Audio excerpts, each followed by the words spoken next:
नमस्कार, स्वागत है आप सभी का देश दिन भर में। मैं हूं आपके साथ कृतिका। बुलेटिन की शुरुआत करते हैं। दिल्ली से बड़ी खबर मिल रही है, जहां पर गैंगस्टर टेरर फंडिंग मामले में एनआईए ने छापेमारी की है। दिल्ली समेत कई राज्यों में एक साथ एनआईए की तरफ से रेड मारी गई।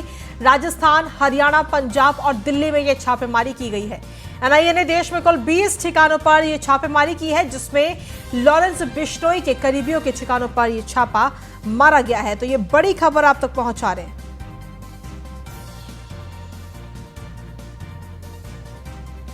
अधिक जानकारी के साथ संवाददाता पीयूष तिवारी जुड़ गए। पीयूष, क्या कुछ ताजा अपडेट है आपके पास में? एनआईए लगातार छापेमारी कर रही है।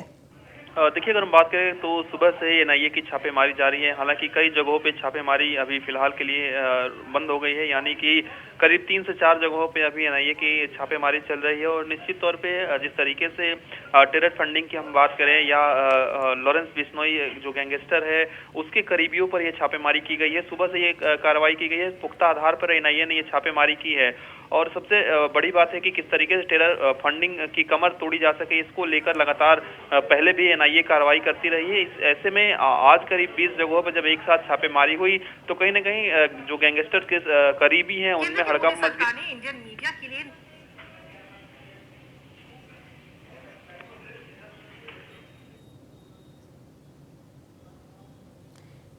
चलिए, शुक्रिया तमाम जानकारी देने के लिए।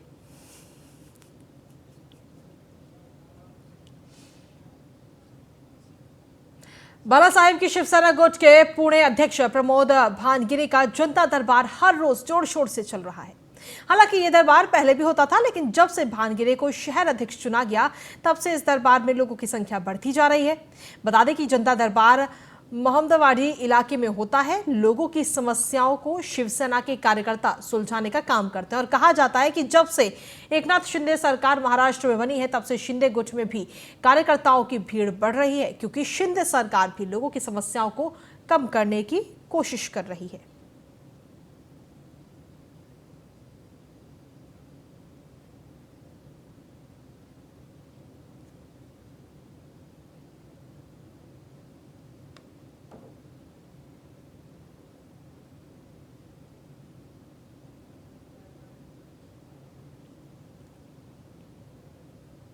वहीं नवी मुंबई में पत्रकार परिषद की एक बैठक हुई, जिसमें बीजेपी प्रदेश अध्यक्ष महिला मोर्चा चित्रा वाघ ने इस बात के लिए खुशी जाहिर की कि अशिक्षित महिलाएं भी सोशल मीडिया अधिक से अधिक इस्तेमाल करने के लिए तैयार हो रही हैं। चित्रा वाघ ने कहा कि जिस तरह से दुनिया में सोशल मीडिया पूरी तरह से छाई हुई है और अपना पक्ष रखने का सबसे आसान तरीका है और सोशल मीडिया होता जा रहा है, और ऐसे में महिला को अपना काम सोशल मीडिया के माध्यम से अपने वरिष्ठ तक पहुंचाने की कोशिश करनी चाहिए।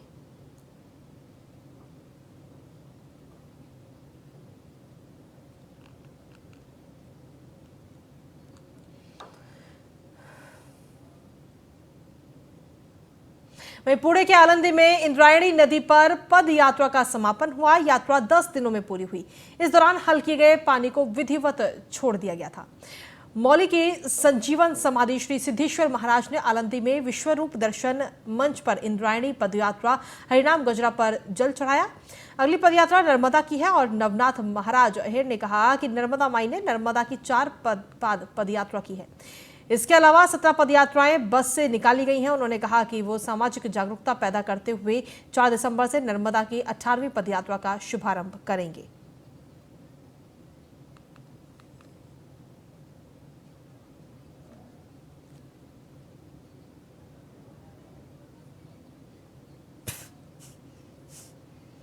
जम्मू के मौड़ी इलाके में हायर सेकेंडरी स्कूल में बीएसएफ की तरफ से हथियारों की प्रदर्शनी लगाई गई, जहां कार्यक्रम में विभिन्न स्कूलों के बच्चों ने शिरकत की। वहीं बीएसएफ के अधिकारियों ने बच्चों को दुश्मन के खिलाफ इस्तेमाल किए जाने वाले हथियारों के बारे में जानकारी दी और बताया कि कौन सा हथियार कैसे चलाना है, ये कितनी दूरी तय करता है, इसके बारे में बच्चों ने जाना। प्रदर्शनी को देखकर बच्चे बेहद खुश हुए। इस दौरान बच्चों ने कहा कि हम भी बड़े होकर भारतीय सेना का हिस्सा बनना चाहते हैं।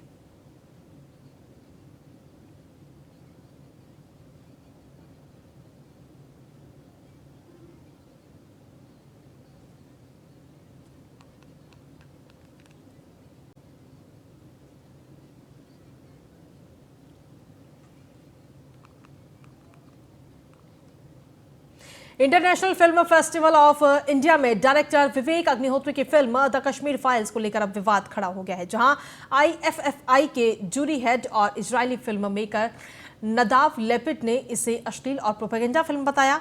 ये बात उन्होंने 53वें फिल्म फेस्टिवल समारोह के समापन पर कही। फिल्म मेकर नदाव ने कहा कि हम सभी डिस्टर्ब हैं कि ऐसी फिल्म को इस समारोह में दिखाया गया है। ये फिल्म बेहद ही वल्गर है।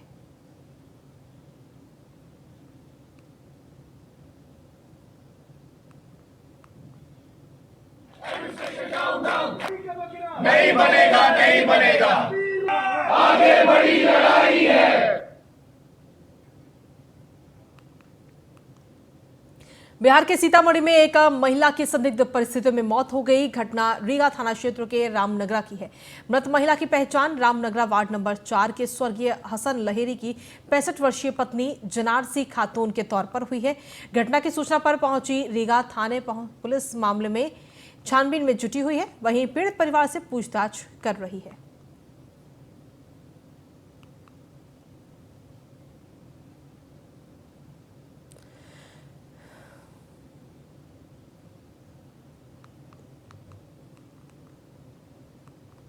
बिहार के कटिहार में मुआवजा नहीं मिलने पर डीबीएल कंपनी का ग्रामीणों ने काम बंद करा दिया और इस दौरान ग्रामीणों ने सड़क जाम कर विरोध प्रदर्शन भी किया। ये पूरा मामला मनिहारी नारायणपुर गांव का है, जहां सैकड़ों ग्रामीणों ने के जमीन अधिग्रहण का मुआवजा नहीं मिलने के कारण डीबीएल कंपनी का काम बंद कराया गया। साथ ही गुस्साए ग्रामीणों ने मकान तोड़े जाने के बदले मकान दिए जाने की मांग की। बता दें कि सड़क निर्माण के लिए जमीन का अधिग्रहण किया गया, लेकिन इसके बदले 36 परिवारों को अभी मुआवजा नहीं मिला है।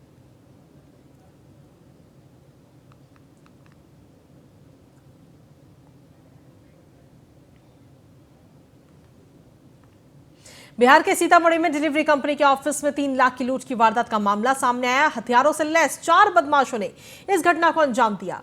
घटना पुनौरा थाना क्षेत्र के शांतिनगर स्थित डिलीवरी ऑफिस की है, जहां बेखौफ बदमाश 4 की संख्या में हथियार के साथ लूट की वारदात को अंजाम देने पहुंचे थे। इस दौरान 3 लाख कैश और डिलीवरी ऑफिस से कई सामान को लूट लिया गया। घटना के बाद मौके पर पहुंची पुलिस मामले की तफ्तीश कर इस पूरी वारदात का सीसीटीवी फुटेज भी सामने आया है और इसके आधार पर अपराधियों का पता लगाने में पुलिस जुटी हुई है।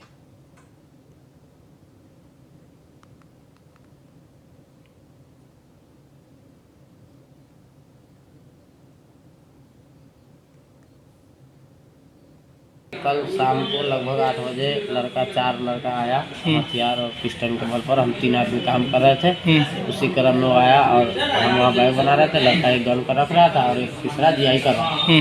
वो आया और पिस्टल निकाल के हम तीनों आदमी को उधर साइड में किया और उसके बाद सारा कैश लिया और कैमरा का, लैपटॉप का, मॉनिटर का सब खोल तक और शटर गिरा के निकल गया। कल शाम को लगभग 8 बजे चार लड़का आया हथियार और पिस्टल के बल पर। हम 3 आदमी काम कर रहे थे। उसी क्रम में वो आया और हम वहाँ बैग बना रहे थे। लड़का एक गन का रख रहा था और एक तीसरा जीआई कर रहा था। वो आया और पिस्टल निकाल के हम तीनों आदमी को उधर साइड में किया और उसके बाद सारा कैश लिया और कैमरा का, लैपटॉप का, मॉनिटर का सब खोल तक और शटर गिरा के निकल गया। कल शाम को बिहार के मधुबनी नगर भवन में जिला स्तरीय युवा महोत्सव का डीएम अरविंद कुमार वर्मा और डीडीसी विशाल राज ने संयुक्त रूप से दीप प्रज्वलित कर उद्घाटन किया।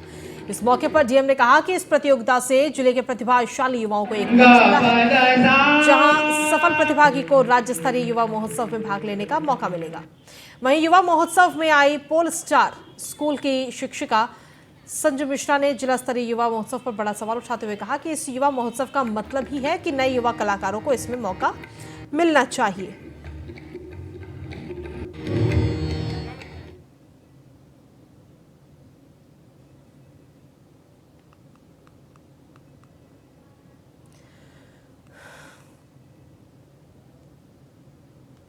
बिहार के कुटनी में हो रहे विधानसभा उपचुनाव में सभी पार्टियां अपना दमखम लगाए हुए हैं। नीतीश सरकार से अलग होने के बाद बीजेपी इस चुनाव में अपना पूरी ताकत झोंक रही है। महागठबंधन भी पूरी तरह से कैंपेन में लगा है। वहीं बिहार सरकार के अल्पसंख्यक कल्याण मंत्री जमा खान भी कुटनी विधानसभा क्षेत्र में 3 दिन कैंप किए और जनता के बीच अपने महागठबंधन के प्रत्याशी के पक्ष में वोट मांगा, जिसके बाद उन्होंने बताया कि वहां सिर्फ लहर महागठबंधन की है।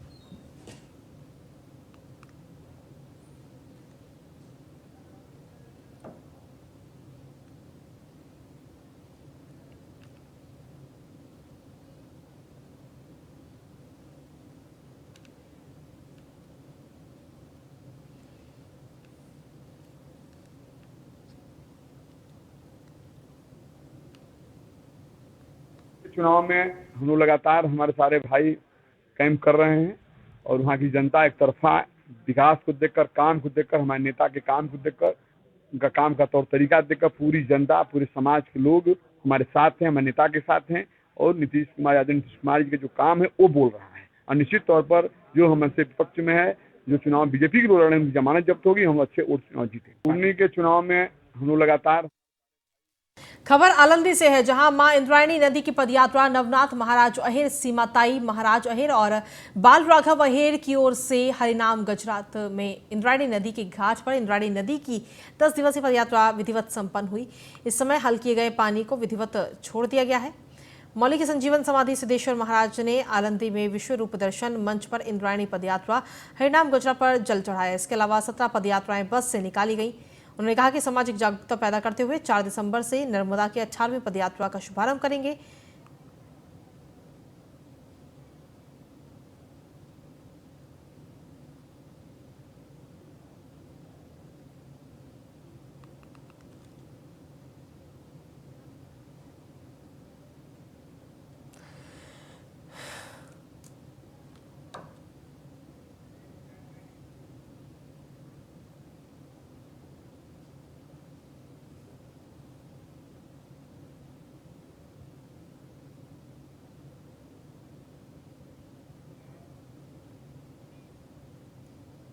मुख्यमंत्री हेमंत सोरेन की अध्यक्षता में आज झारखंड मंत्रालय में नई उत्पाद नीति के तहत राजस्व संग्रहण के क्रियान्वयन की विस्तृत समीक्षा की गई।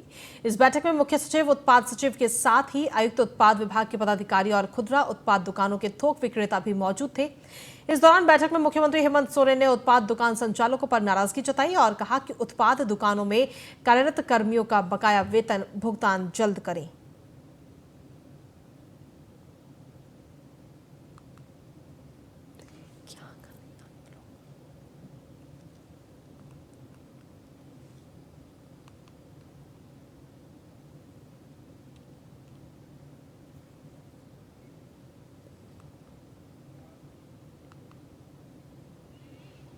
महाराष्ट्र के औरंगाबाद में 3 युवतियों के बीच में जमकर मारपीट का वीडियो इस वक्त तेजी से वायरल हो रहा है। मामला औरंगाबाद के सरस्वती भवन महाविद्यालय की पार्किंग का है, जहां 3 लड़कियां खड़ी थीं और आपसी कहासुनी के बाद 2 लड़कियों ने मिलकर दूसरे पक्ष की लड़की पर लातों, घूसों और बेल्ट से हमला कर दिया।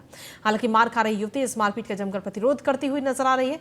कुछ समय बाद कॉलेज के सुरक्षाकर्मी वहां आते हैं और वो भी कई दूसरे स्टूडेंट भी वहां जमा होकर लड़ाई रोकते हैं, पर जब इस विषय में कॉलेज प्रशासन से पूछा जाता है तो जवाब देने के लिए कोई भी सामने नहीं आया।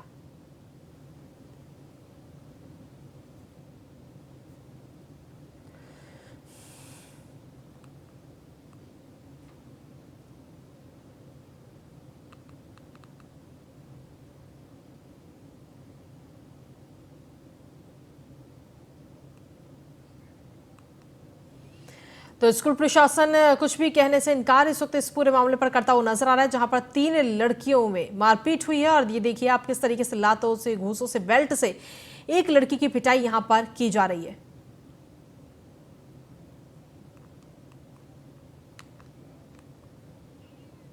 राजस्थान के मुख्यमंत्री अशोक गहलोत ने मुख्यमंत्री आवास से मुख्यमंत्री बाल गोपाल योजना एवं मुख्यमंत्री निःशुल्क यूनिफॉर्म वितरण योजना का शुभारंभ किया।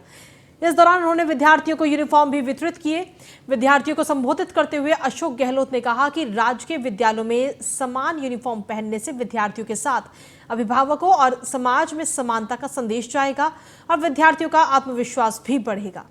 विद्यार्थियों को गुणवत्तापूर्ण शिक्षा एवं बेहतर स्वास्थ्य उपलब्ध कराने के लिए राज्य सरकार प्रतिबद्धता से कार्य कर रही है। इस दिशा में दोनों ही योजनाएं महत्वपूर्ण कदम हैं। मुख्यमंत्री गहलोत ने कहा कि हमारे बच्चे हमारे प्रदेश का भविष्य है। राज्य सरकार की ओर से बच्चों को स्वस्थ और शिक्षित बनाने के साथ समुचित विकास के लिए महत्वपूर्ण योजनाएं संचालित की जा रही हैं। उन्होंने कहा कि अब शिक्षक और अभिभावक सुनिश्चित करें कि यूनिफॉर्म जल्द सिलवाएं और विद्यार्थी विद्यालय में नियमित यूनिफॉर्म पहनकर आएं। साथ ही कहा कि योजनाओं के संचालन तथा क्रियान्वयन में शिक्षा विभाग की महत्वपूर्ण भूमिका रहती है। शिक्षक सुनिश्चित करें कि इन योजनाओं से एक भी विद्यार्थी वंचित न रहे।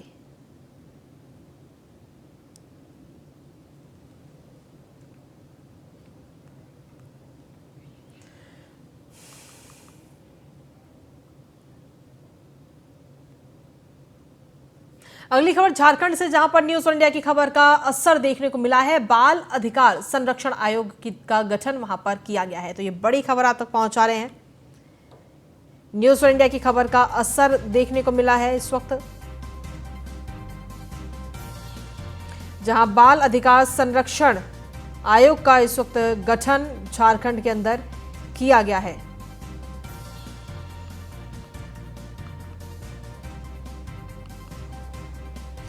न्यूज इंडिया ने इस खबर को प्रमुखता से दिखाया था, जिसके बाद में इस खबर का असर वहां पर देखने को मिला है और अब बाल अधिकार संरक्षण आयोग का गठन झारखंड के अंदर किया गया है।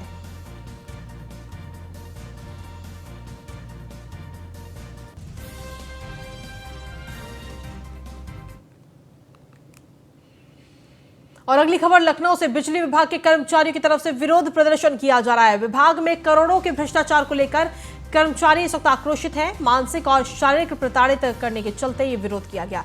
यूपीपीसीएल के चेयरमैन एवं देवराज पर आरोप लगाया गया। मांगे पूरी नहीं होने पर प्रदेश व्यापी हड़ताल की चेतावनी भी दी गई है।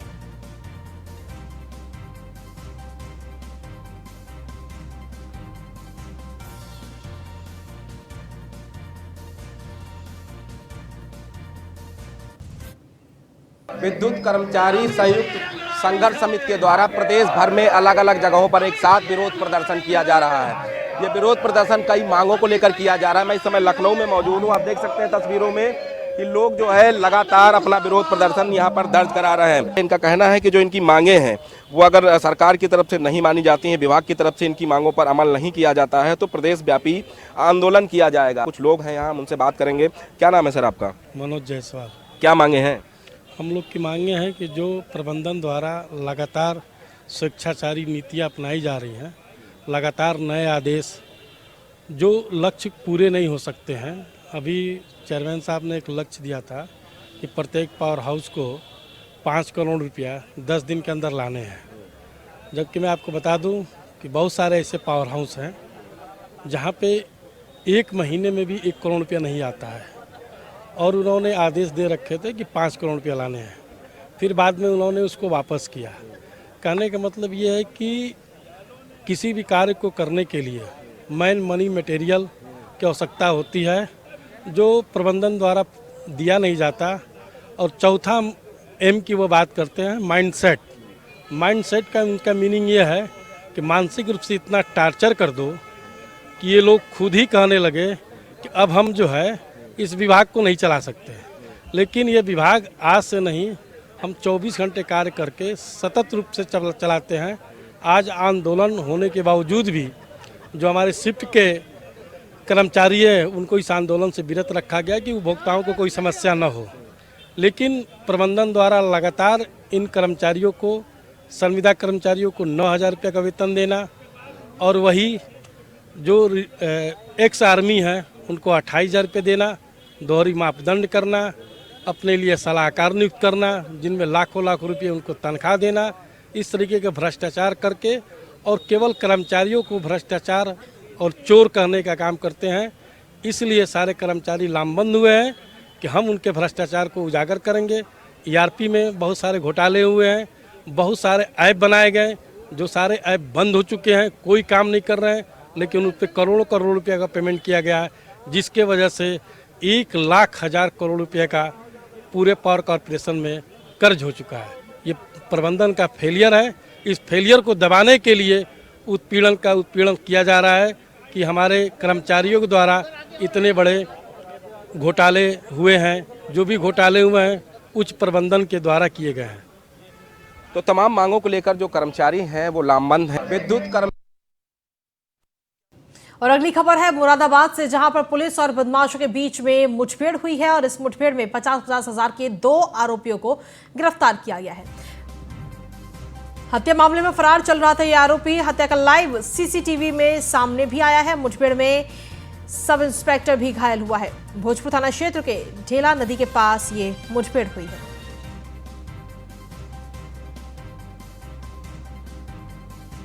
दिनांक 27/11/2022 को थाना ठाकुर द्वारा में एक घटना हुई थी, जिसमें एक विशाल नाम के व्यक्ति को, एक बिलाल नाम के व्यक्ति और अन्य कुछ लोगों के द्वारा गोली मार दी गई थी, जिसका मीडिया के द्वारा भी कवरेज किया गया और काफ़ी सनसनीखेज तरीके की घटना थी।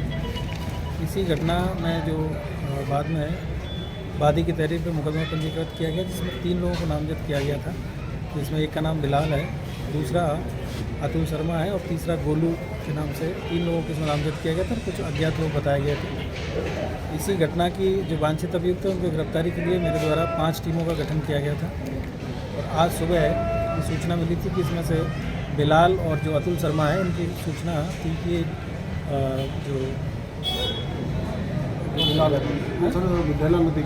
डेला नदी के पास में, डेला नदी है, इसके पास में गणेशपुर के पास में इनके जाने की सूचना थी। इसी पे हमारी जो एसओजी टीम है और हमारी थाना ठाकुर द्वारा की टीम और क्षेत्राधिकारी ठाकुर द्वारा के द्वारा इन सबकी घेराबंदी की गई और काफ़ी प्रयास के बाद में इनके जो लोकेट हुए रोकने का प्रयास किया गया, जिसमें उनके द्वारा पुलिस टीम पर फायर किया गया, जिसमें हमारे एक सोनपाल नाम के सब इंस्पेक्टर है, उनको हाथ में चोट भी लगी है और इसी में बचावी कार्रवाई में पुलिस के द्वारा इन पर जवाबी फायर किया गया।